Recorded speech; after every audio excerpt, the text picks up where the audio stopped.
Hey, everyone. Happy Monday. Happy Monday. Hope you guys are doing well. It's been a couple weeks since I've done a Monday podcast. I do have had a big week in podcasting last week, so I took the week off from my monologue, and I was actually inspired by a coach call that I had last week, just talking about the cycle of life and what is happening in the world and how it's really impacted a lot of people's mental health. And I, by all means, am not immune to mental health obstacles, challenges, essentially having the blues, or some might call it depression. Now, I'm just, first of all, before I start this topic, I want to say, number one, I'm not a therapist, I'm not a doctor. What I'm sharing with you guys today is meant to be for salespeople, entrepreneurs, solopreneurs that are out there and just some days are challenging. Last week was very heavy, because everything going on in the world, just a lot of stuff happening in the news, and, big court case ended, and there was just a lot. And I was super fortunate that just before that week, I had just come back from a 3-day solo retreat, like the first time I've done that, where there was no agenda, no business, no conference, no funeral, no family obligations, and no kids and husband. It was just me.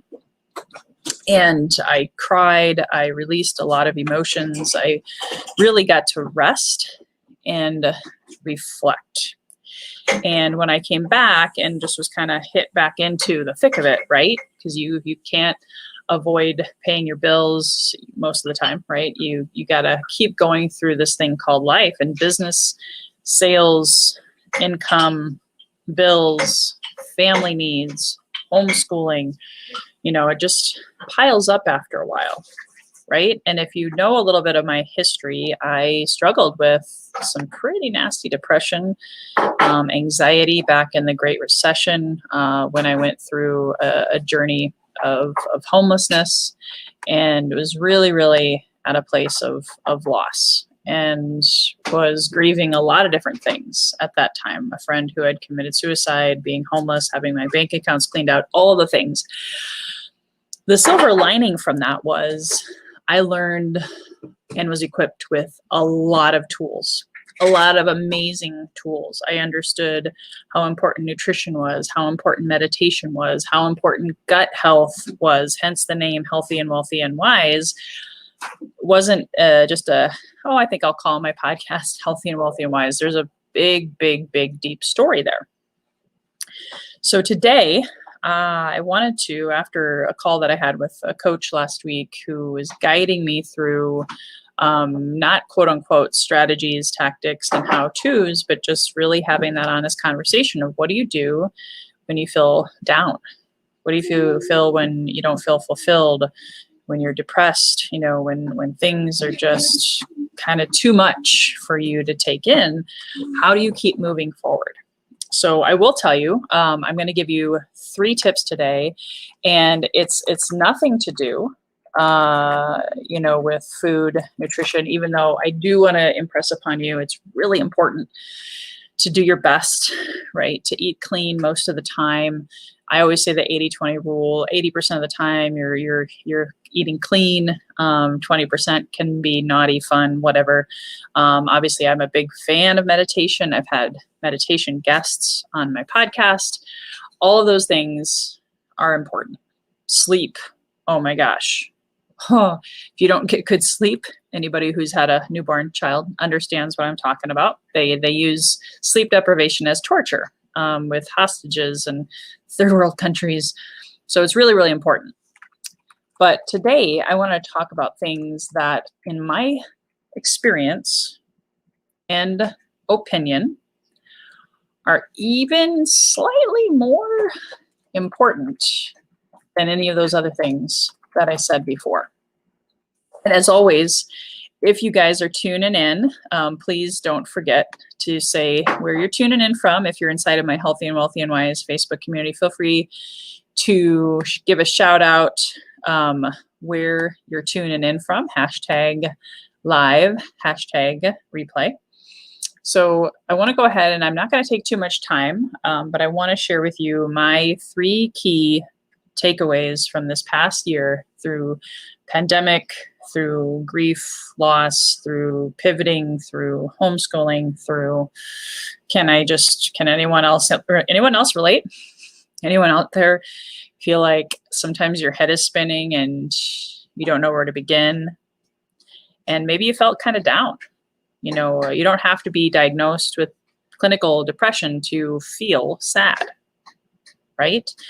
And I again, being not a therapist, not a doctor, but having been working with a therapist the past year and been working on talking with friends the past year, and even better communication with my spouse, all of those things have helped. And what I learned through trial and error, through failing forward, were these 3 key things. So go ahead and write this down. If you happen to be tuning in live and you want to comment below with a question, because I work with my clients on this, you know, again, not being a doctor or anything, but having lived it, having experienced years, and that's plural, of depression, postpartum, and then just standard life, I've studied it. You know, mental health is actually one of my top whys, my passion that drives me. I want to give millions of dollars away to mental health research and create my own organization at some point where we are getting to the root cause of this stuff. So tip number 1 for me was writing out my vision, or reviewing what I have been coached to write out from my coach, writing out my vision or my perfect day. Getting in alignment with my heart, getting in alignment with my hopes and dreams and my beingness, being in alignment with why am I here? To me, that is fuel, rocket fuel. It's just as powerful, if not more so. And again, this is my experience and where I'm at today. More powerful than your workout, more powerful than eating clean. It's aligning your head and your heart, minds, because you have a brain in your heart, and it's really allowing yourself to. I don't have a pen right in front of me. Take pen to paper and be writing out, rewiring the neural pathways in your brain, saying, this is what I want. This is why I'm here. I actually have an exercise on my blog, and I've talked about it before, but it's been a while. And I know that a lot of people are going through a lot right now. And so I just wanted to remind you guys that this is a really, really powerful exercise. Don't take it for granted. I was actually just on my trip last week to Cabo, or a week and a half ago now. I was reflecting on how far I'd come since I first wrote my perfect day. And I was blown away by what I had accomplished in just 6 months of writing out my perfect day and starting to live it, to be it, by rewriting it and every day connecting with it, either just even reading it out loud or tweaking it, refining it over the course of time. I was really able to get it into my being, So if you haven't done that exercise, I would encourage you, and I'm gonna, after this, I'm actually dropping this in the show notes, but all you have to do is go to loiscoffey.com/writing-your-perfect-day.com. If you can go there and look for that, there's a video that supports it and actually teaches you the science behind it and the why and all of the things.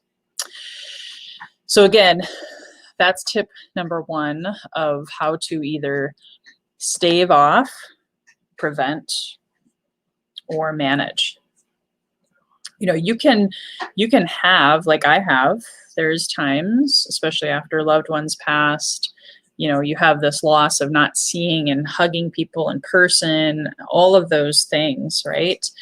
There's a lot of reasons to have an underlying feeling of loss, grief.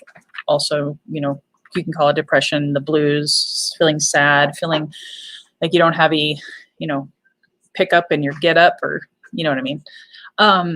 So first of all, even acknowledging that it's normal, and then being able to journal about it and dream and look for your future, right? Just really also sitting with it. That's going to be actually part of tip number 3. So I don't want to give it all away, but by being able to write that perfect day every day, it gives you hope. It gives you direction, and it's rewiring your subconscious mind. So tip number 2 is having a routine every day.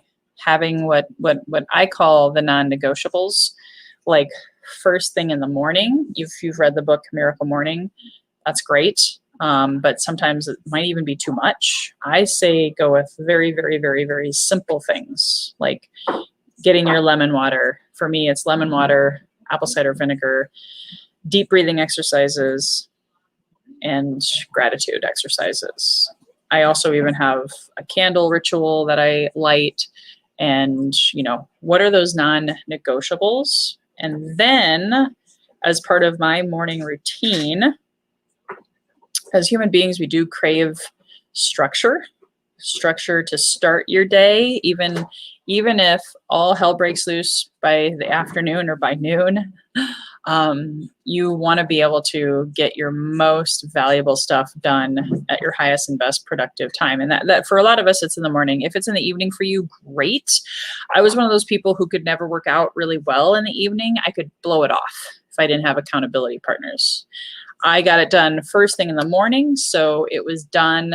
I didn't have to think about it, and I felt really, really good. So that's what I do now in the morning. Is it's already noon, after 12:30 here. Guess what? I got all of my routine income producing activities done for the day. So now anything extra is gravy on the top of the mashed potatoes, right? I got the appetizer in, which was my non-negotiables, my morning rituals. Then the main course for me is my income producing activities.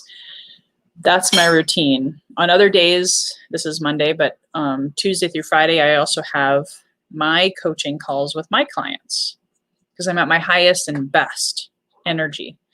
I also have my coach call with my coach. Again, I'm at my highest and best energy. So these Monday through Friday routines and even weekend routines have been so life-giving, and for me, even life-saving and income producing. Because when I'm showing up at my highest and best, getting things done in a routine fashion, you'll see here I have 2 things that I'll share with you autobiographically. This is my daily compass. You can barely see it, but on the top there, it talks about what am I committed to today based on my values, my mission, my vision. I also review my perfect day. Okay. And what are my big rocks for the day? And then I write down my time schedule.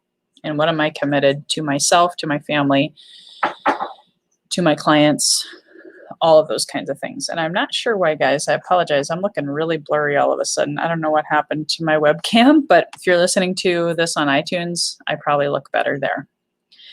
So awesome, Adil. Wonderful. Yeah, it's a good thing. It's a really, really good thing to get that routine. And if you don't already have it, go to dailycompassandguide.com. That's where you'll get my time blocking, also routine tool, mental health tool, I might call it. Because if you wake up and you don't really know, I have some rebels out there. I know where you are. I know who you are. Who says, I don't like routine. I don't want to commit to that. And I'm just saying, if it works for you to, kind of fly by the seat of your pants and you feel good and you're happy and your health and your wealth and everything is intact, great. I just know as a mom, as a wife, as a business owner, as a leader of leaders, I have a lot of head stuff. I have a lot of things, a lot of shiny objects and distractions. If I don't write this down and review it and do a midday checkup from the neck up, as soon as I'm done with this, I'm going to reward myself with reading an amazing book and going for a short walk. And then I'm back into my next meetings. But I also reflected on what I did. I also wrote down all of the people that I called, all the people that I messaged, all of the follow-ups and leads. I got all of that done this morning already. So routine, again, tip number 2 is to have a structured routine and written down daily. So if you're already writing out your perfect day, then of course, having that written out routine, as Jim Rohn always said, when you begin your day, when it's finished on paper, it gives a dopamine hit. It gives a serotonin boost oftentimes because, again, you're focusing on the good stuff that you want to focus on, and ignore the morning news. If you have to, ignore Facebook in the morning. I haven't even looked at my Facebook notifications but once. And then I caught myself and I said, nope. My reward later on is to look at my Facebook notifications and get back to that. Tip number 3, last one, and the staving off, preventing, or managing, if you're in that space.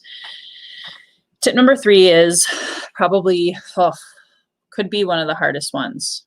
However, if you do tip number 1, that's why I put them in the order that I did, and you do tip number 2, tip number 3 kind of naturally flows. Tip number 3 is setting healthy boundaries. Setting healthy boundaries. Part of that is also learning how to say no. I've been recalibrating for the past 6 months, guys. When I wrote my first perfect day, it lifted my spirits. I'll be honest. My mental health was going into the tank, the gutter last November, because it just hit me all at once. Pandemic fatigue, Zoom fatigue, working too much, saying yes to too many people. And I recognized that, and I was exhausted. And part of that exhaustion was the sadness, the depression. And the silver lining with that is my coach said, okay, here we go. Let's write your perfect day. Let's read the surrender experiment. Let's work on that. Without your mental health, it doesn't matter how much money you have, right? And I was making really good money already, and I was still going down mentally, right?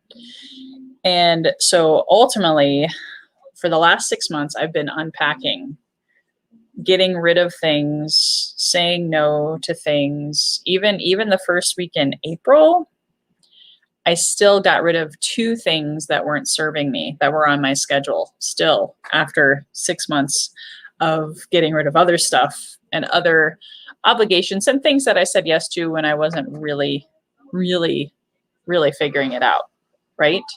And it's not easy to do this, because when people come to me and say, hey, Lois, I want to JV with you. I want to joint venture. Let's do a webinar. Let's do a thing. I get excited, right? Because it feels good to be appreciated and respected, and in some ways, not needed isn't the right word, but wanted to be a part of something. I've had to say no to some things that weren't serving me. I had to say no to two global groups that were taking up early morning time. Early morning, like we're talking 5:30 a.m. and 8 a.m. And it was taking me out of my morning routine of my income producing activities, and it just wasn't serving me any longer. So I felt, even just in the past 2 weeks, so much lighter, so much, even though last week was a really heavy week energetically because I'm an empath, it was just easier to still say no to certain things and to still honor my boundaries that I had set. So that's, again, the final tip. I don't know if anybody has any questions before I wrap it up, but really, again, in review, 3 tips that I've been working on the last 6 months myself to come out of a funk, to prevent and or release myself of the blues, because it's really all in the mind. If you've read the Surrender Experiment, if you start writing your perfect day, if you watch the video, if you go to my link, loiscovey.com/writing-your-perfect-day, you're gonna start feeling transformed. And to be honest with you, it's better than signing up for another course that you're not going to apply, spending money on some other tool or thing. You don't have to. Writing your perfect day is worth millions of dollars. Being in routine is worth millions of dollars. And then, of course, finally having healthy boundaries, learning to say no because you're clear on what you want, which helps you be clear on what you don't want. Your routine and structure tells you if you have time for that other thing that might be presented to you. And at the end of the day, learning to say no, oh, it feels so, so good. So, so good. And sometimes it's not about even no, it's just not yet. Like, hey, I'd love to partner with you for a webinar or that thing or whatever. Give me 90 days. Give me 90 days, because right now I'm laser beam focused on that one thing. And I will tell you, I think I've actually started losing weight because I took so much of these other things off of my business plate that my body's like, oh, great. We don't need to hold on to that anymore, right? So please comment below if you have any questions. If there's anything that stood out to you, that means a lot. I'd love to hear from you. And of course, if you are having challenges, please reach out to a friend. Reach out to someone that knows you, likes you, trusts you. If you're like me, I'm grateful for my therapist and have really been working with her for several months now also. So please find a professional. What I wanted to share with you today is near and dear to my heart. But I also always believe in seeking help from those who are trained. And last but not least, I do want to give you guys a reminder, if you're hearing this on Monday or even as late as Tuesday morning, I do have a masterclass invite for you coaches out there who are looking to build a 7-figure business in the next 2 years. And, that might almost be tip number 4. Be a part of a tribe or one coaching program where you have one voice, one program, one course to follow. Focus is key. And I see a lot of people struggling out there because they're listening to too many coaches, too many podcasts, too many things.